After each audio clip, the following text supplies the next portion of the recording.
Okay so hey everyone, आज मैंने एक मूवी देखी जिस मूवी ने मुझे एक चीज़ ये ज़रूर बताई कि लाइफ में sometimes it's not about proving yourself to others, but कहीं ना कहीं it's just about being yourself and enjoying the process. जिस मूवी के बारे में मैं बात कर रहा हूँ उस मूवी का नाम है सितारे ज़मीन पर। आज सैटरडे है, कल फ्राइडे को ही थिएटर्स में आई थी। मैं आज 12:30 का शो देखने गया था। सो मूवी का कास्ट बेसिकली आमिर खान और जेनेलिया देशमुख मेन लीड में है और मूवी मेरे को पसंद आई। मूवी मेरे को काफ़ी पसंद आई। Let's talk about this movie, क्योंकि इस मूवी में कुछ चीज़ें हैं जिसके ऊपर मैं बात करना चाहता हूँ। इस मूवी को सबसे पहले तो डायरेक्ट किया है RS प्रसन्ना ने।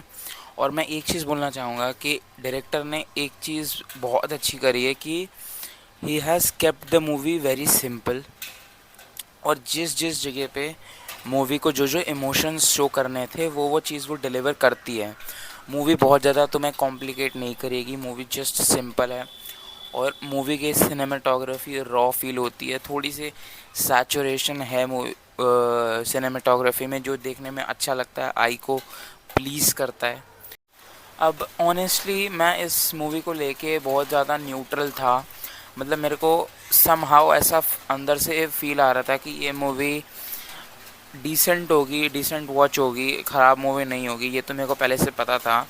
और मूवी अच्छी थी, मतलब मेरी एक्सपेक्टेशंस तो नॉर्मली थी, तो उसके हिसाब से मूवी मेरे को पसंद आई। So let's talk about the story of this film. इसकी जो स्टोरी है वो ऐसे स्टार्ट होती है कि दिल्ली का एक कोच है, बास्केटबॉल कोच, जिसका नाम है गुलशन अरोरा। तो गुलशन अरोरा क्या होता है कि एक बार दिल्ली वर्सेस बैंगलोर के बास्केटबॉल मैच में जूनियर कोच की तरह जाता है। लेकिन वहाँ पे जब वो जाता है तो उसका अपने ही सीनियर कोच के साथ एक आर्ग्यूमेंट में झगड़ा हो जाता है और हाथापाई हो जाती है और उसको मार देता है, मुक्का वगैरह मार देता है। तो फिर वो उसके बाद रात को मतलब दारू वारू पी के मतलब पुलिस की गाड़ी ठोक देता है। तो उसको कोर्ट ले जाया जाता है और कोर्ट में जज उसको पनिशमेंट के तौर पे ये बोलता है कि तुम्हें उस जगह का कोच बनना है जहाँ के लोग बेसिकली इंटेलेक्चुअली डिसेबल्ड हैं। अब स्टोरी यहीं से प्रोग्रेस करती है। फर्स्ट ऑफ ऑल अगर मैं आमिर खान की परफॉर्मेंस की बात करूँ तो परफॉर्मेंस मुझे ठीक लगी। मैं ये नहीं बोलूँगा बहुत ख़राब थी, बहुत अच्छी थी। इट वाज डिसेंट, मूवी के हिसाब से it was decent. Aamir Khan अब सीधा लाल सिंह चड्ढा के बाद ही देखे आई गेस, तो उसके हिसाब से इट वाज डिसेंट।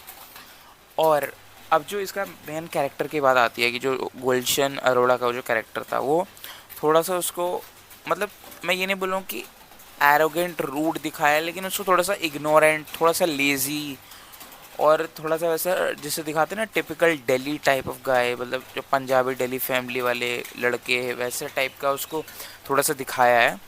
तो वो धीरे धीरे मतलब उसको ऐसे दिखाया है ना कि जो टीम है, टीम के लिए तो ही इज़ केयरिंग, लेकिन जैसे ही टीम के बाहर वो जाता है तो उसको फिर दुनियादारी से फ़र्क नहीं पड़ता। जब तक वो टीम के साथ है तो वो अपना बेस्ट दे रहा है, लेकिन वो जैसे ही टीम के बाहर जा रहा है तो उसको वो एकदम कम्प्लीटली डिफरेंट पर्सन बन जाता है। और ये डायलॉग उसके जिस कोच से उसका लड़ाई हुई थी वो उसने भी बोला था कि आदमी तो तू सुअर है लेकिन तू कोच बहुत बढ़िया है।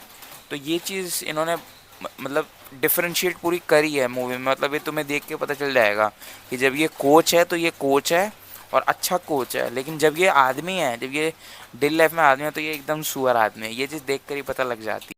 ओके अब अगर मैं बात करूँ उन मोमेंट्स की या फिर उन पीक मोमेंट्स या फिर इमोशंस की जहाँ पे मुझे मतलब ये चीज़ हिट कर गई, वो एक तो ये था कि जब वो उन सारे वहाँ के जितने भी लोग थे, जब आमिर खान उन सबसे गुलशन अरोड़ा बेसिकली जब वहाँ पे उन सबसे फ्रस्ट्रेट हो जाने लग जाता है स्टार्टिंग में ही, एकदम मूवी के स्टार्टिंग में ही। तो जब वो जब वो उस आदमी के पास जाता है जो पंजाबी होता है जिसने पगड़ी वगड़ी पहन लगाई होती है, उसके पास जाता है और वो जब उसको बोलता है कि मैं इन लोगों को ट्रेन नहीं कर सकता, ये लोग सब पागल हैं, मेरे से ये ट्रेन नहीं होंगे, मेरे से कोच नहीं होंगे। जो वो उस टाइम पे जो वो आदमी एग्ज़ाम्पल देता है ना, वो एग्ज़ाम्पल मेरे साथ मतलब स्टक कर गया। अभी भी वो चीज़ मेरे साथ है कि मतलब वो उसको कहता है कि उसको एक तो वो फ़नी बहुत वे में बोलता है कि जो क्या बोलते हैं, जो उसको ऐसे बोलता है ना कि ये उसको अपना हिप्स दिखाता है, फिर बोलता है कि ये क्या है, तो वो बोलता है अरे ये क्या दिखा रहे हो, ये क्या बात कर रहे हो, तो कहता है ये बॉडी पार्ट है, ऐसे ये तुम्हारा भी बॉडी पार्ट है, तो ये हम सबका बॉडी पार्ट है। तो वैसे ही तुम्हारा नॉर्मल कुछ और है, मेरा नॉर्मल कुछ और है ना। अमीर का नॉर्मल है अकड़ना, गरीब का नॉर्मल है गिड़गिड़ाना। उसने वो एग्जांपल दिया था, वो एग्जांपल मेरे को काफ़ी अच्छा लगा। और उस एग्जांपल से वो ये कहता है कि जो इंटेलेक्चुअली डिसेबल्ड लोग हैं वो उनका नॉर्मल है, हमारे लिए नॉर्मल नहीं है, लेकिन वो उनका नॉर्मल है। तो हमें अपना देखने का नज़रिया बदलना चाहिए। हमें उन्हें उस नज़र से नहीं देखना चाहिए कि दे आर इंटेलेक्चुअली डिसेबल्ड, बल्कि उस नज़र से देखना चाहिए कि वो उनका नॉर्मल है और उनके पास भी कोई ना कोई ऐसी स्किल या फिर एबिलिटी होगी जो हमसे यूनिक है। At the end of the day ultimately हम सब ह्यूमन ही तो हैं। तो ये चीज़ मुझे बहुत अच्छी लगी, ये एग्जाम्पल से समझाने के लिए। बहुत ही क्लियर एग्जाम्पल था, लेकिन बहुत अच्छे से चीज़ें क्लियर कर देता है और एकदम मैसेज एकदम क्लियरली दे देता। इसके बाद हमें मूवी में धीरे धीरे कैरेक्टर्स जो उसमें मूवी में हैं, यूनिक यूनिक कैरेक्टर्स, उनके हमें धीरे धीरे स्टोरी बताई जाती है। और इस स्टोरी के साथ एक चीज़ ये होती है कि हम भी कैरेक्टर्स के साथ फेमिलियर होते जाते हैं और आमिर खान के कैरेक्टर भी मूवी में उसके साथ फेमिलियर होते जाता है। तो इससे एक चीज़ ये हो जाती है कि आमिर खान स्टार्ट्स टू मतलब उसको स्टार्ट्स टू नो देम, है ना। तो इससे ये हो जाता है कि उसका धीरे धीरे कहीं ना कहीं कुछ ना कुछ तो कनेक्शन बिल्ड होने लग जाता है। जो उसको पहले लग रहा था वो एकदम पहले वहाँ पे एलियनेटेड फील कर रहा था, वो थोड़ा थोड़ा उसको धीरे धीरे रिलेट हो रहा था। जैसे उसका एक जैसे उसमें क्या रहता था गुड्डू, उसका जैसे दिखाया था कि उसको एनिमल्स से बहुत प्यार है और वो एनिमल्स का वहाँ पे केयर टेक करता है। तो ऐसे ही हर किसी का उसमें जो जो बैक स्टोरी दिखाई है उससे कहीं ना कहीं हमें ये चीज़ समझ में आती है कि भले ही वो इंटेलेक्चुअली डिसेबल्ड हैं बट वो फिर भी नॉर्मल लोगों की तरह, नॉर्मल इंसानों की तरह अपना काम कर रहे हैं। अपना जो उनको जिस चीज़ में उनका मन लग रहा है वो काम वो कर रहे हैं। जैसे एक को गार्डनिंग का शौक़ था, वो पेड़ पौधों से बात भी करता था। तो वो चीज़ बहुत मेरे को एक तो वो चीज़ लगी कि उन्होंने ना बहुत एक अच्छा काम किया कि उन्होंने बहुत यूनिक यूनिक चीज़ें चूज़ करी। हर एक की स्टोरी बहुत यूनिक अच्छे से चूज़ करी। हर एक का कैरेक्टर का डिज़ाइन, मतलब डिज़ाइन कह रहा हूँ, मतलब जिस तरीके से उसको दिखाया गया था मूवी में वो भी बहुत यूनिक था। बात करने का तरीका एक एक का बहुत यूनिक था, एक दूसरे से बहुत डिफरेंट था। तो वो भी बहुत मेरे को बढ़िया लगा। और जिस तरीके से फिर धीरे धीरे हम भी उन कैरेक्टर्स के साथ कनेक्ट करने लग गए। कोई भी कैरेक्टर ऐसा फील नहीं हुआ कि नहीं भाई ऐसे तो कोई हो ही नहीं सकता। हर किसी को उन्होंने ऐसा बना दिया और हर किसी को ऐसे प्रेजेंट किया कि हमें विश्वास हो गया कि ये कैरेक्टर हो सकता है रियल लाइफ में भी।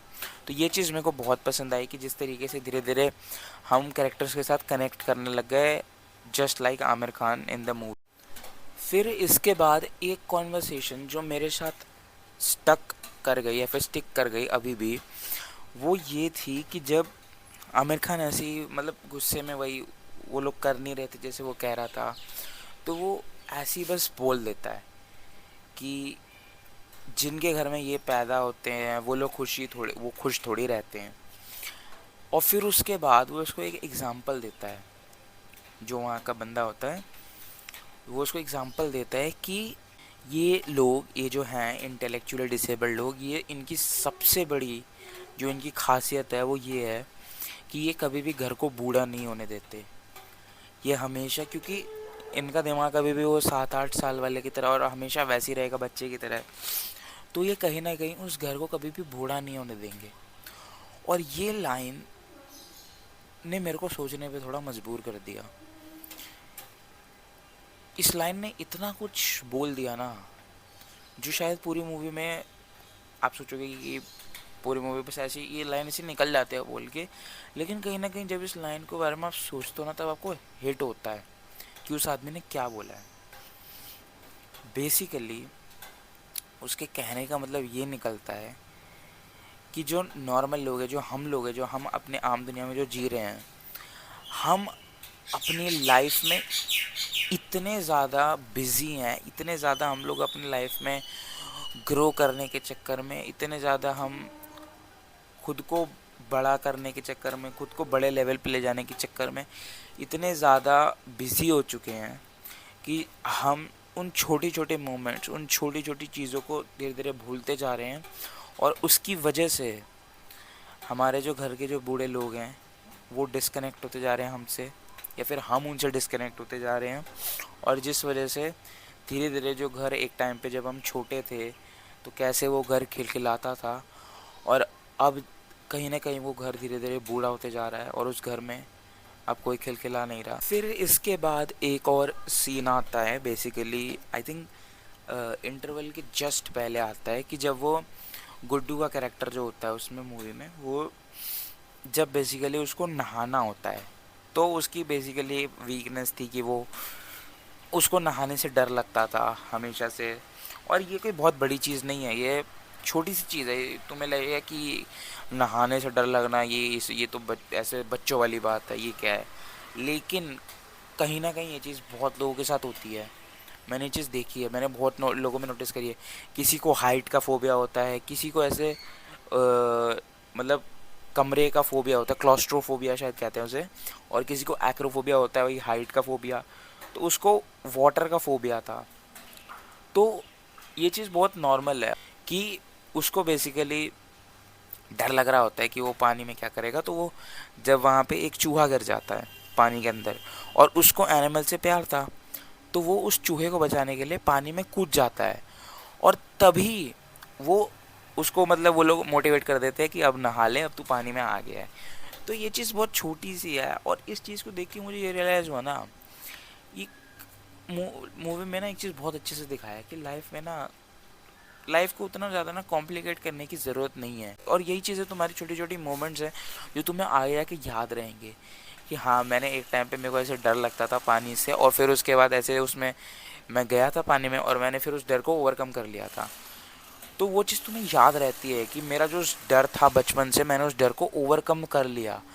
और ये चीज़ मूवी बहुत अच्छे से शो करती है हर एक कैरेक्टर के साथ, कहीं ना कहीं slowly slowly. Even Aamir Khan के साथ भी ये चीज़ शो करी है। एंड में मैं क्लाइमैक्स में उस पर बात करूँ। इसके बाद इंटरवल हो जाता है, और फिर इंटरवल के बाद जब सेकेंड हाफ चालू होता है तो मेरे को पर्सनली सेकेंड हाफ थोड़ा सा स्लो लगा। लेकिन उसके बाद हमें हरगोविंद का भी कैरेक्टर पता चलता है, मतलब उसकी स्टोरी पता चलती है कि वो क्यों नहीं खेल रहा था उनके साथ। कि वो बताता है कि मतलब उसके जब जब वो छोटा था तो उसके कोच ने उसका एक बार मेडल छीन लिया था उससे, और दूसरे अनडिज़र्विंग लड़के को दे दिया था। तो वो विच मेक सेंस कि उसको अब भरोसा नहीं था किसी दूसरे कोच पे कि फिर से उसके साथ कहीं वैसा ना हो जाए। लेकिन आमिर खान का कैरेक्टर उसे फाइनल खेलने के पहले मनाने आता है, और फिर वो उसकी मम्मी को भी मनाता है, और फिर वो उसके साथ खेलने चला जाता है। कहीं ना कहीं मूवी थोड़ा बहुत आपको वो इमोशंस थोड़े बहुत ऐसे देती है कि हल्के हल्के छोटे छोटे पैकेट्स में कि आप ये देखो ये देखो ये देखो, विच वॉज गुड। उसके बाद जब वो फाइनल खेलने से पहले, जब फाइनल खेलने वाले होते हैं, उस पॉइंट पे मुझे लगा था कि अब ये फाइनल जीत जाएंगे सीधा। लेकिन वो थोड़ा सा ट्विस्ट लाते हैं, वो फाइनल नहीं जीतते, which makes sense to me now. क्योंकि आमिर खान द कोच को रियलाइज होता है कि it was not about winning. From the starting of the movie it was about embracing your strengths and overcoming your weakness। तो ये चीज़ मतलब उसका जो आमिर खान का कैरेक्टर था, ये भी बहुत अच्छी चीज़ एक उन्होंने दिखाई मूवी में कि स्टार्टिंग से आमिर खान का कैरेक्टर देखना थोड़ा सा इग्नोरेंट टाइप था। मतलब उसको ज़्यादा फ़र्क नहीं पड़ रहा था, कोई उसको कुछ कितना भी बोल रहा था, केयरलेस टाइप था, ठीक है। और उसके भले ही जब वो गेम में था, जब वो कोच था, तब वो चाहे उनको कितना भी मोटिवेट कर ले, उन वहाँ के इंटेलेक्चुअली डिसेबल्ड लोगों को कितना भी मोटिवेट कर ले उस टीम को, लेकिन जब वो बाहर जाता था, जब वही सेम चीज़ उस पर आती थी, तो वो चीज़ से मुकर जाता था। कि जब उसकी वाइफ ने बोला था कि कि अब हमें बच्चा करना चाहिए, तो वो बोलता है कि अगर हमारा भी, क्योंकि अब उसकी ज़्यादा एज हो गई है, तो कब, क्योंकि अब उसके भी चांसेस बढ़ गए हैं कि वो डिसेबल्ड कोई बच्चा ना हो जाए, कोई उसको डाउन सिंड्रोम ना हो जाए। तो वो चीज़ दिखाती है कि वो फिर से ये बात कि वो आदमी सुअर था, लेकिन वो कोच बहुत बढ़िया था। लेकिन यही उसका कैरेक्टर डेवलपमेंट हुआ है कि जब वो फाइनल में हारते हैं तो वो चीज़ दिखाती है कि उसको ये चीज़ रियलाइज़ हो जाती है तुम्हें हर हर समय केयरलेस इग्नोरेंट अपने बारे में सिर्फ नहीं सोचना चाहिए, तुम्हें दूसरे के पॉइंट ऑफ व्यू को भी समझना चाहिए। और इस चीज़ से मतलब उसका कहीं ना कहीं उसके कैरेक्टर को एक बहुत क्लैरिटी दे दी कि वो स्टार्टिंग से कैसा था और उसके बाद एंड में उसके हारने की वजह से वो कैसा हो गया, क्योंकि अगर वहाँ पे वो जीत जाते तो शायद ये कैरेक्टर ना देखने को मिलता। ओवरऑल अगर मैं बात करूँ तो मूवी बहुत अच्छी है, मूवी देखने जाओ पूरे फैमिली के साथ, मूवी बहुत बढ़िया है। मूवी में कुछ कॉमेडी सीन्स भी हैं जो मेरे को मतलब मैं ये नहीं बोलूँगा कि दे वर एक्सट्रीमली फ़नी, बट तुम्हें मतलब मेरे को तो ऐसा था कि हंसी आ गई। और अगर तुम्हारे थिएटर में कई सारे लोगों के साथ जाओगे तो तुम्हें मज़ा आ जाएगा मूवी देखने में। फ़नी सीन्स पे बेसिकली अच्छे फ़नी सीन्स है। टिपिकल मैं बोलूँगा कि जो टिपिकल थोड़ा ह्यूमर होता है ना उसी को यूज़ किया, लेकिन बहुत अच्छे से यूज़ किया। इसके बाद अब जिस एक चीज़ के बारे में मैं बात करना चाहता था कि मूवी को देख के मुझे एक चीज़ ज़रूर समझ आई कि in your life it's not about proving yourself to other. Doesn't matter कि तुम गरीब हो, तुम अमीर हो, तुम्हें कोई प्रॉब्लम है, तुम्हें कोई डाउन सिंड्रोम है, तुम्हें कुछ है, तुम्हें कुछ है, इट डजेंट मैटर। सिर्फ एक चीज़ मैटर करती है कि तुम ह्यूमन हो और तुम दूसरों को समझ सकते हो। अगर it is all that matters. और वो चीज़ इस मूवी ने बहुत अच्छे से एक्सप्लेन करी, बहुत सिंपल वे में एक्सप्लेन करी और साथ में ह्यूमर को भी लेके चली। सो ओवरऑल ये मूवी मेरे को पसंद आई और इस मूवी को ज़रूर चेकआउट करना।